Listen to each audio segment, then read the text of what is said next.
আজকে আমরা চলে এলাম আরও একটা নতুন ভিডিও নিয়ে তোমাদের সপ্তম শ্রেণীর জন্য গণিত প্রভা বইয়ের পেজ নাম্বার 33। তো আমরা আজকে 12 দাগের অঙ্ক থেকে শুরু করব। তোমরা জানো আগের ক্লাসে আমরা 11 দাগ পর্যন্ত কমপ্লিট করে ফেলেছি অঙ্ক। তো আজকে 12 দাগের অঙ্ক আমাদের শুরু হবে এই পেজের। তো 12 দাগের অঙ্কে কী রয়েছে? আমাদের গ্রামের রাস্তা তৈরির জন্য পরপর 4 বছরের খরচের অনুপাত 2:4:3:2 হয় এবং ওই 4 বছরে যদি 132 লক্ষ টাকা খরচ হয় তবে হিসেব করে দেখি দ্বিতীয় বছরে কত টাকা খরচ হয়েছে এবং প্রথম এবং তৃতীয় বছরে মোট কত টাকা খরচ হয়েছে সেটা আমাদের হিসেব করতে হবে। তো অঙ্কটা আমরা সহজেই করতে পারবো আনুপাতিক ভাগাড় দিয়ে। তোমরা তো জানোই কিভাবে আনুপাতিক ভাগাড় দিয়ে অঙ্ক করতে হয়। আমরা আমাদের এই গোল্ডেন ডি ইউটিউব চ্যানেল থেকে বেশ কয়েকটি অঙ্ক আনুপাতিক ভাগাড়ের উপর আমি কিন্তু তোমাদের জন্য করে দিয়েছি। তো চলো আমরা দেখে নিই কীভাবে অঙ্কটিকে আমরা সমাধান করব। দেখো অঙ্কটিতে আমাদের কি বলা হয়েছে, 4 বছরের মোট খরচ 132 লক্ষ, 4 বছরের খরচের অনুপাত কত 2:4:3:2। তাহলে আমাদের কি নির্ণয় করতে হবে? প্রথমেই আমাকে নির্ণয় যেটা করতে হবে দ্বিতীয় বছরে কত টাকা খরচ হয়েছে। তো দ্বিতীয় বছরে কত টাকা খরচ হয়েছে জানতে গেলে দ্বিতীয় বছরের খরচের আনুপাতিক ভাগাড় নির্ণয় করতে হবে। অতএব আমরা লিখব দ্বিতীয় বছরের, প্রথম বছরের এখন লিখলাম না, যেহেতু দ্বিতীয় বছরের খরচ আমরা নির্ণয় করতে চাই তাই আমরা লিখব দ্বিতীয় বছরের খরচের আনুপাতিক ভাগাড়। তো কিভাবে আনুপাতিক ভাগাড় নির্ণয় করতে হয়? আনুপাতিক ভাগাড় মানে অংশ নির্ণয় করতে হবে, খরচের অংশ। আনুপাতিক ভাগাড় একটা গাণিতিক টার্ম, কিন্তু এর মানে কি না মোট টাকার কত অংশ তুমি দ্বিতীয় বছরে খরচ করেছো। তাহলে মোট টাকার কত অংশ দ্বিতীয় বছরে খরচ করেছি জানতে গেলে আমাকে কি করতে হবে? এগুলোকে সব যোগ করতে হবে আগে। 2 + 4 + 3 2, আর তার মধ্যে 4 অংশ হচ্ছে তোমার, 4 ভাগ হচ্ছে দ্বিতীয় বছরের। তার মানে এটাকে যোগ করলে 2 আর 4 যোগ করলে 6, 6 × 3 = 9, 9 × 2 = 11। তার মানে 4/11, অর্থাৎ 11 ভাগের মধ্যে 4 ভাগ দ্বিতীয় বছরের খরচ। তার মানে মোট খরচ তো 132 লক্ষ টাকা। অতএব দ্বিতীয় বছরে কত খরচ হয়েছে আমরা সহজেই এইভাবে নির্ণয় করব। দ্বিতীয় বছরের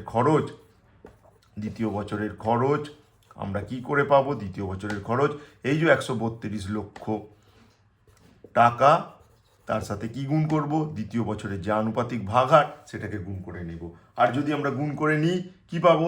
আমরা গুণ করে নিলে পাবো 11 দিয়ে যদি 132কে কাটি, 11 × 1 = 11, 11 × 2 = 22, তাহলে 12 আর 4 গুণ করলে 48 লক্ষ টাকা। অর্থাৎ দ্বিতীয় বছরের খরচ কত? 48 লক্ষ টাকা। তোমার থেকে আরও জানতে চাওয়া হয়েছে প্রথম এবং তৃতীয় বছরে মোট কত খরচ হয়েছে, সেটা আরও জানতে চাওয়া হয়েছে। তো সেইটা যখন আরও জানতে চাওয়া হয়েছে যে মোট কত খরচ হয়েছে দ্বিতীয় বছর এবং তৃতীয় বছর মিলিয়ে, তার প্রথম বছর এবং তৃতীয় বছর মিলিয়ে মোট কত খরচ হয়েছে সেটা জানতে চাওয়া হয়েছে। তার জন্য আমরা কি করব? প্রথম বছরের আনুপাতিক ভাগাড় নির্ণয় করব। প্রথম বছরের আনুপাতিক ভাগাড় ঠিক একইভাবে নির্ণয় করব। প্রথম বছরের খরচের আনুপাতিক ভাগাড়, আনুপাতিক ভাগাড় কত? আমরা কি করব? ঠিক আমরা এগুলোকে যোগ করব। 2, 4, 3 আর 2 যোগ করে আমরা দুটো ভাগ নেব, অর্থাৎ 2, 11 ভাগের মধ্যে 2 ভাগ। তাহলে প্রথম বছরের খরচ কত আমরা সহজেই লিখব। প্রথম বছরের খরচ কি করব? প্রথম বছরের খরচ কিভাবে জানবো? প্রথম বছরের খরচ এই যে টোটাল হচ্ছে 132 লক্ষ, 132 লক্ষর সাথে আমরা কি করব? আমরা 2/11 গুণ করব। তাহলে গুণ করলেই এই আনুপাতিক ভাগাড় গুণ করব। তো আগের মতনই এটাকে গুণ করলে আমরা কত পাবো? 12 পাবো, আর 12 দুগুণে 24, অর্থাৎ প্রথম বছরের খরচ 24 লক্ষ টাকা। আর আমাকে প্রথম এবং তৃতীয় বছরের খরচের মোট পরিমাণ বার করতে হবে। তাই জন্য আমরা করব কি? তৃতীয় বছরের খরচের আনুপাতিক ভাগাড় সংক্ষেপে লিখতে পারি আমরা। তৃতীয় বছরের আনুপাতিক ভাগাড় কত? আনুপাতিক ভাগাড় আমরা কিভাবে নির্ণয় করব তৃতীয় বছরের? তো দেখো ঠিক একইভাবে এগুলোকে যোগ করব, অর্থাৎ 2, 4, 3 আর 2 যোগ করব। আর যোগ করে তৃতীয় বছরের জন্য তোমার হচ্ছে 3 আছে, তাই আমি এখানে 3টা নেব। তার জন্য এটা হবে 3/11। এবার তাহলে তৃতীয় বছরের খরচ কত সহজেই আমরা নির্ণয় করব। তৃতীয় বছরের খরচ কি করব? মোট তো 132 লক্ষ টাকা 4 বছরে খরচ হয়েছে। 132 লক্ষ, এর সাথে 3/11 গুণ করব, তাহলেই বুঝতে পারবো তৃতীয় বছরের খরচ কত।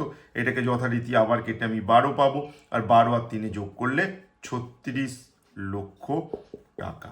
তো দেখো আমার এখানে কি হলো, আমার এখানে প্রথম বছরের খরচ হলো 24 লক্ষ টাকা, প্রথম বছরের খরচ হলো 24 লক্ষ টাকা, তৃতীয় বছরের খরচ হলো 36 লক্ষ টাকা।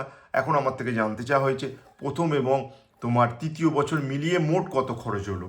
তাহলে আমার কি লিখব, প্রথম ও তৃতীয় বছরে, তৃতীয়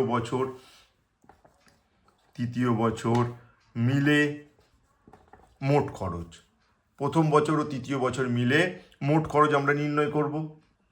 মোট খরচ কত হবে, মোট খরচ দেখো প্রথম বছরের খরচ কত, প্রথম বছরের খরচ হচ্ছে আমরা নির্ণয় করেছি 24 লক্ষ টাকা, আর তৃতীয় বছরের খরচ কত, 36 লক্ষ টাকা।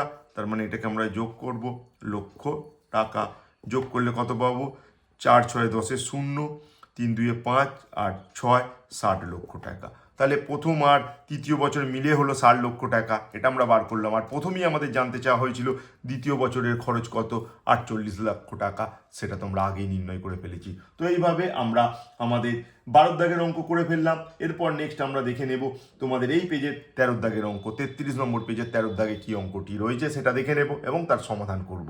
তাহলে এবার আমরা শুরু করব 13 দাগের অঙ্ক। 13 দাগের অঙ্কে কি বলা হয়েছে, বিনয়বাবু তার অবসর গ্রহণের সময় এককালীন 1,96,150 টাকা পেলেন। তিনি 20,000 টাকা বিদ্যালয়ের গ্রন্থাগারে দান করলেন এবং বাকি টাকা স্ত্রী, পুত্র এবং কন্যার মধ্যে 5:4:4 অনুপাতে ভাগ করে দিলেন। হিসেব করে দেখি তিনি কাকে কত টাকা দিয়েছেন। তাহলে কাকে কত টাকা দিয়েছেন সেটা আমাদের হিসেব করতে হবে। মনে রাখতে হবে প্রথমে 1,96,150 টাকা পেলেন, সেখান থেকে 20,000 টাকা বিদ্যালয়ের গ্রন্থাগারে কিন্তু তিনি দান করেছেন। তারপর টাকাটা ভাগ হয়েছে 5:4:4 অনুপাতে। এই কথা কিন্তু আমাদের মাথায় রাখতে হবে। তাহলে দেখো আমাদের কি বলা হয়েছে, বিনয়বাবু পেলেন 1,96,150 টাকা, গ্রন্থাগারে দান করেন 20,000 টাকা। তার মানে বাকি টাকা কত আছে, দান করার পর বাকি টাকা কত আমরা আগে হিসেব করে নেব। বাকি টাকা দান করার পর বাকি টাকা কত, বাকি টাকা আমরা যদি 20,000 বিয়োগ করি, এটা হবে 1,76,150 টাকা। এই টাকাটা তিনি কি করেছেন, তার স্ত্রী, কন্যা এবং পুত্রের মধ্যে, স্ত্রী, পুত্র এবং কন্যার মধ্যে 5:4:4 অনুপাতে ভাগ করেছেন। তাহলে দেখো এখানে আমরা কি লিখে নেব, এই টাকা তিনি তার স্ত্রী, পুত্র এবং কন্যার মধ্যে 5:4:4 অনুপাতে ভাগ করেছেন। তাহলে স্ত্রীর প্রাপ্য টাকার আনুপাতিক ভাগহার আমরা নির্ণয় করব। আমরা প্রথমে স্ত্রীর প্রাপ্য টাকার, স্ত্রী যে টাকাটা পাবেন, প্রাপ্য টাকার আনুপাতিক ভাগহার কত সেটা নির্ণয় করব। আনুপাতিক ভাগহার, স্ত্রীর প্রাপ্য টাকার আনুপাতিক ভাগহার নির্ণয় করব। দেখো মানে ভাগহার মানে তো তোমরা বুঝতেই পারছো এতক্ষণে মোট টাকার কত অংশ স্ত্রী পেয়েছেন। তো আমরা এখানে এটাকে যোগ করব, 5 + 4 + 4, তার মধ্যে 5 ভাগ পেয়েছে, 5 4 9, 9 4 13, মানে হচ্ছে তোমার 13 ভাগের মধ্যে 5 ভাগ পেয়েছেন কে, স্ত্রী। তার মানে স্ত্রী কত টাকা পেলেন, অতএব স্ত্রীকে কত টাকা দিলেন, অতএব স্ত্রীকে দিলেন কত টাকা, আমরা সহজেই হিসেব করতে পারবো। স্ত্রীকে দিলেন কত টাকা, বিনয়বাবু স্ত্রীকে দিলেন কত, মোট টাকা হচ্ছে 1,76,150 টাকা রয়েছে, 1,76,150 টাকা। তার মধ্যে 13 ভাগের মধ্যে 5 ভাগ স্ত্রীকে দেয়া হচ্ছে। তার মানে 13 দিয়ে এটাকে কাটতে হবে, কাটাকুটি করে আর 5 গুণ করলেই আমরা বুঝতে পারবো স্ত্রী কত টাকা পেলেন। তাহলে এখন যদি আমরা এই 13 দিয়ে এটাকে যদি ভাগ করি কি পাবো, 13 দিয়ে যদি আমরা ভাগ করি, দেখো আমরা 13 দিয়ে কাকে ভাগ করতে হবে তোমরা বুঝতেই পারছো, 1,76,150কে ভাগ করতে হবে। আর ভাগ করলে আমরা কি পাবো, দেখো আমরা পাবো 13 × 13, আমরা 13 × 13 পাবো। এখানে হচ্ছে তোমার 4 6, মানে 3 13 39, 3 13 39, আর এখানে হচ্ছে বিয়োগ করলে তোমার হচ্ছে 7 1। তাহলে 7 1 যদি হয় তার মানে আমরা 5 দিয়ে যাব, 5 13 কত বলো, 5 13 65, আর এখানে আবার 5, এখানে তোমার হচ্ছে এখানে 6, আর এখানে হচ্ছে 5 নামলো, আবার 5 13 65, আর এখানে 0 আছে, তার জন্য 0 0 মিলে গেল। অর্থাৎ এইটাকে যদি আমি কাটি আমি কি পাচ্ছি, আমি পাবো 13,550। এই 13,550-এর সাথে যদি আমি 5 গুণ করি তাহলে স্ত্রীকে কত টাকা দিলেন আমরা বুঝতে পারবো। তো গুণ করে নেব 0, আর এখানে 5 5-এ 25-এর 5 হাতে 2, 5 5-এ 25, আবার তোমার হচ্ছে 27 হয়ে যাবে, 27-এর 7 হাতে 2, আর 5 13 65, 65 আর 2-এ 67। তার মানে স্ত্রীকে দিলেন 67,750 টাকা। তো স্ত্রীকে কত দিলেন 67,750 টাকা। ঠিক একইভাবে আমরা নির্ণয় করে ফেলতে পারি পুত্রকে কত দিলেন। পুত্রকে কত দিলেন তাহলে পুত্রের প্রাপ্য টাকার আনুপাতিক ভাগার আগে নির্ণয় করতে হবে। পুত্রের প্রাপ্য টাকার পুত্র যে টাকাটা পাবে প্রাপ্য টাকার আনুপাতিক ভাগ হার সেটা আগে নির্ণয় করে ফেলবো। আনুপাতিক ভাগ হার কত, পুত্রের প্রাপ্য টাকার আনুপাতিক ভাগ হার দেখো আমরা সহজেই নির্ণয় করতে পারবো। 5 + 4 4, তার মধ্যে 4 ভাগ, অর্থাৎ 4 বাই এখানে হচ্ছে 5 4-এ 9 আর 13, 13 ভাগের মধ্যে 4 ভাগ। তার মানে পুত্র পেলেন কত, পুত্র পাবে কত টাকা, পুত্র পাবে বা পুত্রকে তিনি দেবেন কত টাকা, ওই তোমার 1,76,150, তার সাথে আমাকে 4/13 গুণ করে নিতে হবে। তো আমরা তো জানি এটাকে কাটলে 13 দিয়ে হচ্ছে কত, 13,550। আর এই 13,550 তাকে আমরা কি করব, 13,550-কে আমরা 4 দিয়ে গুণ করে নেব। আর 4 দিয়ে গুণ করলে আমরা কত দেখতে পাবো, 4 দিয়ে গুণ করলে দেখবে হবে 54,200 টাকা। অতএব তার পুত্র পাবে কত, 54,200 টাকা। এবার দেখো কন্যা কত পাবে, কন্যাও সেই 4 ভাগই পাবে, অর্থাৎ আমরা বলতে পারি হিসেব না করেই আমরা বলতে পারি কন্যা এই টাকাই পাবে। অথবা কন্যার যদি আনুপাতিক ভাগার নির্ণয় করে নিই তাহলে কন্যা পাবে কত টাকা আমরা সহজেই নির্ণয় করতে পারি। টোটাল টাকা তোমার হচ্ছে 1,76,150।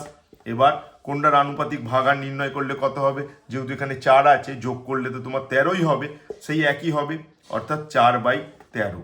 তার মানে এটাকে কেটে দিলে তুমি আবার পাবে কত, ওই 13,550। আর সেই 13,550 4-এর সাথে গুণ করলে, আমরা তো পূর্বে গুণ করেইছি একবার, তো তুমি কত পাবে, 54,200 টাকা।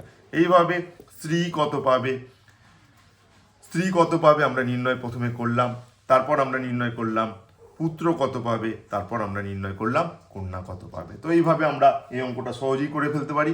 নেক্সট অঙ্ক, এই পেজে শেষ অঙ্ক করবো আজকে। তো শেষ অঙ্ক অর্থাৎ 14 দাগের অঙ্ক। দেখো 14 দাগের অঙ্ক কি রয়েছে, দেখো 14 দাগের অঙ্কে কি বলা হয়েছে, আমিনুর চাচা 35 কাঠা জমিতে 4:3 অনুপাতে বেগুন ও পটল চাষ করেন। প্রতি কাঠায় বেগুন থেকে 150 টাকা এবং প্রতি কাঠায় পটল থেকে 125 টাকা লাভ করেন। তাহলে আনিমুর চাচা মোট জমি থেকে বেগুন এবং পটল চাষ করেন, তাদের লাভের পরিমাণের অনুপাত তোমাকে কিন্তু নির্ণয় করতে হবে। তো মোট জমি কত আছে খেয়াল করো, 35 বিঘা, তার মধ্যে 4:3 অনুপাতে বেগুন এবং পটল চাষ করেছেন, এবং বেগুন চাষ থেকে কত লাভ, পটল চাষ থেকে কত লাভ সেটা আমাদের নির্ণয় করতে হবে এবং তাদের অনুপাত। তো চলো করে ফেলি অঙ্কটি।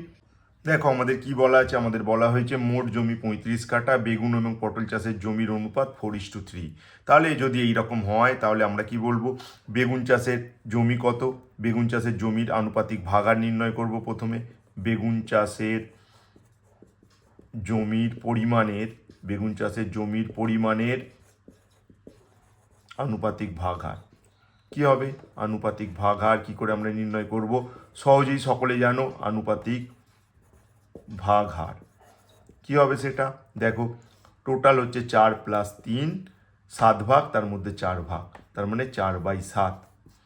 তাহলে আমরা কি বলবো, অতএব আমরা বলবো বেগুন চাষের জমি কত, বেগুন চাষের জমি টোটাল হচ্ছে 35 কাঠা, 35 কাঠার মধ্যে 4/7 দিয়ে গুণ করতে হবে, তাহলে বুঝতে পারবো বেগুন চাষের জমি কত কাঠা। এটাকে কাটলে 4 × 5 = 20 সমান হচ্ছে 20 কাঠা।